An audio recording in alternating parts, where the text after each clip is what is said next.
الف لام میم را، اے نبی یہ کتاب الہی کی آیتیں ہیں، اور جو کچھ تمہارے پروردگار کی طرف سے تم پر نازل ہوا ہے حق ہے، لیکن اکثر لوگ ایمان نہیں لاتے۔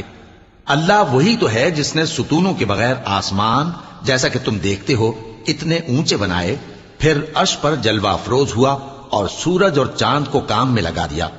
ہر ایک میعاد معین تک گردش کر رہا ہے، وہی دنیا کے کاموں کا انتظام کرتا ہے۔ اس طرح وہ اپنی آیتیں کھول کھول کر بیان کرتا ہے کہ تم اپنے پروردگار کے روبرو جانے کا یقین کرو۔